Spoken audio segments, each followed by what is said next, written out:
పెళ్ళైనా పండగైనా వేడుక ఏదైనా పట్టు చీరల ప్రత్యేక వేదిక వారాహి సిల్క్స్. నమస్తే, వెల్కమ్ టు సుమన్ టీవీ. నేను పద్మిని. ప్రస్తుతంతో పాటు ప్రముఖ ఆధ్యాత్మికవేత్త, ప్రముఖ న్యూమరాలజిస్ట్ లక్ష్మీ నరసింహస్వామి ఉపాసకురాలు శ్రీమతి స్రవంతి గారు మనతో పాటు ఉన్నారు. మాట్లాడదాం. నమస్తే అక్క. నమస్తే పద్మిని. ఒక 369 టెక్నిక్ అనేది చాలా చాలా యూనిక్ టెక్నిక్ అని, లేకపోతే చాలా పవర్ఫుల్ గా పనిచేస్తుంది అని చెప్తూ ఉంటారు. But what is the exact reason, దాని రీజనింగ్ ఏంటి అనేది తెలుసుకోవాలి అని అనుకుంటున్నా. ఎందుకు అంత పవర్ఫుల్ అండ్ 369 వెనకాల ఉన్నటువంటి ఆ స్టోరీ ఏంటి అసలు? ఒకసారి మీరు చెప్తే బాగుంటుంది. మీరు చెప్తే బ్యూటిఫుల్ గా ఎక్స్ప్లెయిన్ చేస్తారు. నికోలా టెస్లా మంచి సైంటిస్ట్, మనకు అందరికీ తెలిసిన విషయమే. అంటే ఒకసారి ఒక లైన్ ఉంటుంది, ఎవరైతే ఫిజిక్స్కి టచ్ అయి ఉంటారో, సైన్స్కి టచ్ అయి ఉంటారో సైంటిస్టులు, ఇది నథింగ్ బియాండ్ స్పిరిచువాలిటీకి, నథింగ్ అవేర్, అంటే మనం వేరు చేయలేము ఈ రెండింటిని అని. అంటే సైన్స్ని, నేను ఆధ్యాత్మిక దేవుణ్ణి, రెండు వేరు కాదు, భగవంతుడు ఇలా పలుకుతాడు అని చెప్పి వాళ్ళు తెలుసుకున్నారు అని చెప్పుకోవచ్చు అనమాట. ఇంకా నికోలా టెస్లా చెప్పింది ఏంటి అని అంటే, భగవంతుడు ఒక ఎనర్జీ, ఒక లైట్ రూపంలో తీసుకోండి, అది ఒక ఎనర్జీ.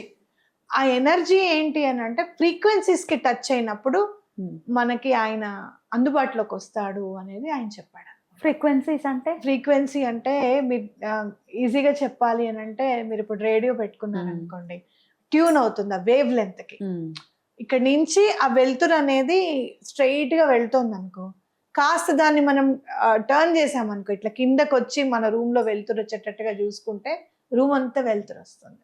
ఇప్పుడు మన మొబైల్లో టార్చ్ ఉంటుంది, మామూలుగా ఇలా పెట్టిన దారి వేరును, ఒక అద్దం దగ్గరికి వెళ్ళి ఆ టార్చ్ లైట్ ఆన్ చేసి ఉంటే ఇంకా వెలుగు ఎక్కువ వస్తుంది. అలానే కొంచెం మనకు కావాలి, పైనంతా వెలుగు కావాలంటే ఇట్లా కింద పెట్టి పైకి వెలుగు ప్రసరింపజేస్తే మళ్ళీ మనకి కింద వరకు కూడా వెలుగు అనేది బౌన్స్ అవుతుంది. అట్లా ఆయన ఏమంటారు అని అంటే, ఫ్రీక్వెన్సీ ఇది టచ్ చేస్తే కనుక భగవంతుడి ఎనర్జీని మనము చూడగలుగుతాము, ఎక్స్పీరియన్స్ చేయగలుగుతాము అని చెప్పి చెప్తారు. మరి ఆ ఎనర్జీ ఎక్స్పీరియన్స్ చేయడానికి కొన్ని నెంబర్స్ కనుక్కున్నారు ఆయన. గాడ్ స్పీక్స్ విత్ నెంబర్స్ అన్నందుకు ఆ 369 అనే నెంబర్స్లో భగవంతుడు ఇమిడి ఉన్నాడు అని చెప్పాడు అనమాట. మనం చూసుకుంటే ఇక్కడ మనకి గాయత్రిలో కూడా 3 త్రిసంధ్యలు అని చెప్తాం మనం. అవును. ఆ త్రిసంధ్యలు దేని ద్వారా అంటే లైట్ ద్వారా, అంతే కదా, సూర్యోదయం నుంచి సూర్యాస్తయం వరకు అనేది మనం చూసుకుంటున్నాం. అట్లా చూసుకుంటే గనక ఈయన కూడా ఆ సంధ్యల్లో ఉన్న నెంబర్స్ ని గ్రాప్ చేయగలిగాడు అని చెప్పుకోవచ్చు. గాయత్రి మంత్రం చూస్తే గనక 24 అక్షరాలు ఉంటాయి దాంట్లో అని చెప్పుకోవచ్చు. అది మళ్ళీ మీకు 6 కిందకు వస్తుంది, అవునా కదా. సో ఈ నెంబర్స్ ని పట్టుకున్నాడు. ఆ నెంబర్స్ పట్టుకున్నప్పుడు మనం విధిగా ఇప్పుడు ఒక సర్కిల్ వేసిన తర్వాత మనం స్టార్ వేసామనుకో, ఫర్ సపోజ్ స్టార్ ఎక్కడ దేనికి మూలము అని అంటే అమ్మవారికి మనం చూస్తూనే ఉంటాం కదా, శ్రీచక్రంలో అన్ని కూడా ట్రయాంగిల్స్ ఉంటాయి. ఆ స్టార్ లో వృత్తము, త్రికోణము అన్ని ఉంటాయి, చతురస్రం అన్ని ఉంటాయి. సో ఇక్కడ కూడా మనం ట్రయాంగిల్ వేసుకుంటే గనక, అంటే 2 స్టార్స్ వేసుకుంటే గనక ఆ సర్కిల్లో ప్రతి ఒక్క యాంగిల్ ని మనం చూసుకుంటూ వెళ్తూ ఉంటే 360 degrees యాంగిల్ నుంచి ప్రతిదీ టర్న్ చేసుకుంటూ వెళ్తూ ఉంటే గనక మీరు చూస్తే గనక చూడు 3, 6, 9 అని చెప్పి మళ్ళీ 6, 3 అనేది కంటిన్యూగా వస్తూ ఉంటాయి అన్నమాట, మ్యాచింగ్ గా. అలా నెంబర్స్ చూసుకుంటే గనక మీరు యాంగిల్ నెంబర్స్ చూసుకోండి, యాంగిల్స్ అన్నీ ఉంటాయి ఈ పక్కన పిక్చర్ లో. ప్రతి యాంగిల్ ని యాడ్ చేస్తే ఐదర్ 3 వస్తుంది, 9 వస్తుంది, 6 వస్తుంది. అంటే ఏదైనా నెంబర్ అంత రిపీట్ అవుతోంది అని అంటే గనక దానికి చాలా పవర్ ఉంది అనేది మనం చదువుకుంటూనే ఉన్నాం. ఇక్కడ మనం చూసేది, మీరు ఏమి ఆలోచించకండి, అంటే ప్రెసెంట్ టెన్స్ లో రాయాలా, ఫ్యూచర్ లో రాయాలా, కోరిక ఏంటి అనేది మీరు ఏమి ఆలోచించకండి.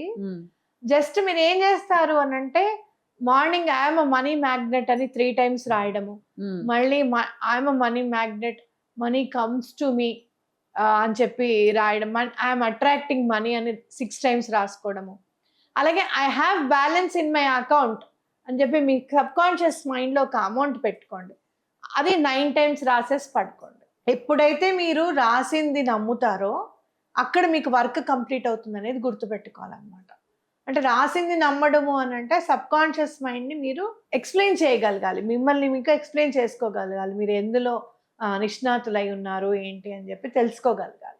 ఇది మీరు జాబ్ ప్రమోషన్స్కి ఉపయోగించుకోవచ్చు, జాబ్ రావడానికి ఉపయోగించుకోవచ్చు. చక్కగా ఈ 369 ఉపయోగించుకోండి. అలాగే వీటికి సంబంధించిన ఫ్రీక్వెన్సీస్ నెంబర్స్ కూడా చూస్తే కూడా మనం ఆ నెంబర్స్ యాడ్ చేస్తే కూడా 369 వస్తాయి అన్నమాట. Okay. Scientific numbers which are working for us అని చెప్పి కొట్టండి, frequencies which are working for us అని. ఆ frequencies which are working for us అంటే 174 హర్ట్జ్, 285 హర్ట్జ్, 396 హర్ట్జ్ అనేవి చాలా బాగా పనిచేస్తాయి అన్నమాట. మీరు ఏదైనా వర్క్ చెయ్యాలి అని అనుకుంటే కనుక ఆ హర్ట్జ్ ఏవైతే ఇప్పుడు నేను నెంబర్స్ చెప్పానో ఆ నెంబర్స్ మీరు ఇక్కడ రాసుకుంటే అవేంటంటే ఖచ్చితంగా మీకు ఆ ఫ్రీక్వెన్సీని అందిస్తాయి. ఆ ఫ్రీక్వెన్సీని అందించి మనకి పని అవ్వడానికి అవకాశం ఉంటుంది అనమాట. అవి యాడ్ చేస్తే 369 వస్తాయి. ఇప్పుడు లాస్ట్ హర్ట్జ్ 396 హర్ట్జ్ చెప్పాను, అది యాడ్ చేస్తే 9 వస్తుంది అనమాట. సో భగవంతుడు ఎక్కడో లేడు, నెంబర్స్ లోనే నిక్షిప్తమై ఉన్నాడు అనేది ఖచ్చితంగా తెలుసుకోవాలి మనం. అద్భుతం. రైట్ అక్క. సో అయితే ఈ 369 అనేది స్టార్ట్ చేసి ఎన్నాళ్ళు దీన్ని ప్రాక్టీస్ చేయాలక్క? 21 days. 369 ఏదైనా సరే మీరు 21 days చేయండి, తప్పకుండా మీకు రిజల్ట్ అనేది ఖచ్చితంగా కనపడుతుందని చెప్పుకోవచ్చు. సో ఎట్లా ఒక బుక్ లో రాయాలి అని అనుకుంటే దాని ప్రాసెస్ ఒకసారి చెప్పండి. ఒక బుక్ తీసుకోండి, ఫస్ట్ పేజ్ లో ఫస్ట్ ఒక పేజ్ వదిలేస్తాం కదా మనం, సెకండ్ పేజ్ లో I'm a money magnet, I'm a money magnet, I'm a money magnet అని 3 times రాయండి. సెకండ్ టైం ఏమో I'm attracting money, I'm attracting money, I'm attracting money అని 6 times రాయండి. లాస్ట్ 9 times ఏమో I have my bank balance, I have this much amount in my account. ఎంత కావాలంటే ఈ నెల మీకు ఎంత కోరుకుంటున్నారు, ఈ 21 days లోపల మీకు ఎంత రావాలనుకుంటున్నారో రాసి, అదే మీరు ఆ బుక్ మీద రాస్తారు కదా, దాని మీద ఒక వాటర్ బాటిల్ పెట్టండి. కొంచెం గాజుదైతే బెటర్, గాజు గ్లాస్ అయినా పర్వాలేదు, పెట్టి ఆ వాటర్ పెట్టేసి పైన పెట్టండి. ఆ వాటర్ మీరు తాగండి, ఎనర్జైజ్ అవుతాయి. తాగేటప్పుడు యు ఫీల్ హ్యాపీ, అరే నేను యూనివర్స్ని నమ్ముతున్నాను, ఈ నెంబర్స్ని నమ్ముతున్నాను, భగవంతుడు నాకు తప్పకుండా రెస్పాన్స్ ఇస్తాడు అని చెప్పి నమ్ముతూ ప్రశాంతంగా తాగండి కూర్చొని, తప్పకుండా మీకు వర్క్ అవుతుంది. రైట్. ఏ కలర్ పెన్ తో రాయమంటారు? Blue colour pen. తో. దాని తర్వాత పని ఖచ్చితంగా అవుతుంది అని చెప్తున్నారు. దాని తర్వాత బుక్ ని కానీ బుక్ అట్లా ఉంచండి, ఎందుకంటే దాంట్లో మనం పాజిటివ్ అఫర్మేషన్ రాసుకున్నాము and in a very powerful numbers తో రాసుకున్నాం కాబట్టి అది అలా ఉండనివ్వండి. ఆ బుక్ కంప్లీట్ అయిపోయిన తర్వాత కొత్తది ఏమైనా వేరే వర్క్ కోసం స్టార్ట్ చేస్తున్నారు అంటే కనుక ఆ బుక్ ని వాటర్ లో డిజాల్వ్ చేయడానికి ప్రయత్నించండి. వాటర్ లో వేసేయచ్చు, నదిలో వేస్తే బెటర్. రైట్ అక్క. చాలా బ్యూటిఫుల్ గా ఎక్స్ప్లెయిన్ చేశారు. 369 అనే టెక్నిక్ ని కనుక యూటిలైజ్ చేసుకుంటే కోరిక ఏదైనా 21 days లో ఖచ్చితంగా అవుతుంది. అలాగే భగవంతుడి ఎనర్జీని ఎక్స్పీరియన్స్ చేసేటటువంటి ప్రయత్నం ఇది. డెఫినెట్ గా ఆ ఫ్రీక్వెన్సీకి కనెక్ట్ అవ్వటం చాలా బ్యూటిఫుల్ గా ఉంది. డెఫినెట్ గా ఈతి బాధలతో ఉన్న వాళ్ళు, లేకపోతే ఈ ఐహిక సుఖాల కోసం కావాలి అనుకున్నా మనం 369 ని వాడుకోవచ్చు. భగవంతుడు అంటే ఎటర్నల్ కూడా తప్పకుండా వాడుకోవచ్చు. అమేజింగ్. చాలా చక్కగా తెలియజేశారక్క. కృతజ్ఞతలు. నమస్తే. నమస్తే.